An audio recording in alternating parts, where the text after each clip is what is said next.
ভোলার দৌলতখান উপজেলায় অনুষ্ঠিত হয়েছে আইন শৃঙ্খলা কমিটির মাসিক সভায় স্থানীয় প্রশাসন, জনপ্রতিনিধি এবং গণমাধ্যম প্রতিনিধিদের অংশগ্রহণে সভায় আইন শৃঙ্খলা পরিস্থিতি এবং সামাজিক সমস্যা নিয়ে গুরুত্বপূর্ণ আলোচনা হয়।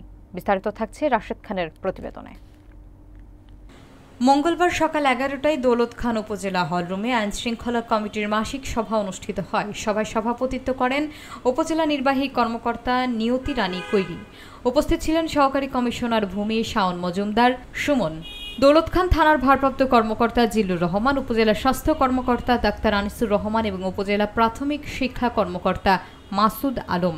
এছাড়া দৌলতখান রিপোর্টার্স ইউনিটের সভাপতি মোহাম্মদ কাজী জামাল, সাংগঠনিক সম্পাদক রাশেদ খান, আবির হোসেন, উপজেলা বিএনপির ভারপ্রাপ্ত সভাপতি ফারুক হোসেন তালুকদার সহ গণ্যমান্য ব্যক্তিরাও সভায় অংশ নেন।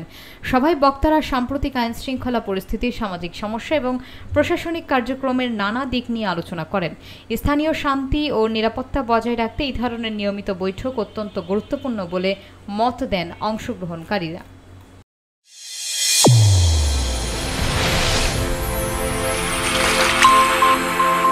চ্যানেল A1 হৃদয়ের স্পন্দন।